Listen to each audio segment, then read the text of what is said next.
l'utérus enflé? Bon, ça d'abord, la femme doit faire tous les examens nécessaires. Elle doit aller voir son gynéco pour voir pourquoi est-ce que l'utérus est enflé. Elle doit faire l'examen. C'est à partir de cette base-là maintenant que nous allons dire, bon, voilà, il faut manger beaucoup de fruits, beaucoup de légumes pour apporter donc la nutrition nécessaire à l'utérus. Et puis, s'il y a lieu d'utiliser des plantes, on utilisera des plantes. Mais je ne peux pas vous dire de prendre la plante bourse à pasteur alors que je ne sais même pas de quoi il s'agit. Si c'est un fibrome, la bourse à pasteur est bonne. Si c'est un fibrome, l'absinthe est bonne. Si c'est un fibrome, l'alchimie est bonne. Ok, mais il faut que vous allez voir et puis vous me disiez, c'est ça là.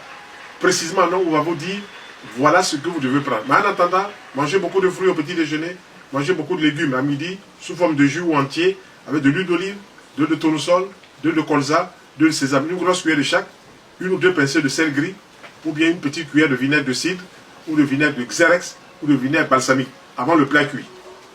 Et dans les plats cuits, évitez de mettre des cubes alimentaires chimiques.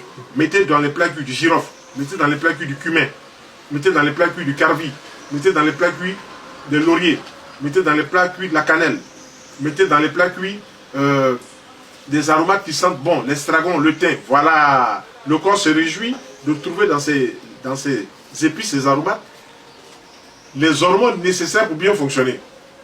Il est dit quelque part dans un livre saint que l'Éternel a fait germer des herbes pour les animaux, des plantes pour les besoins de l'homme. Écoutez bien, des plantes pour les besoins de l'homme. Donc moi, je ne vous traduis que ce qui peut être traduit. Merci, je vous remercie.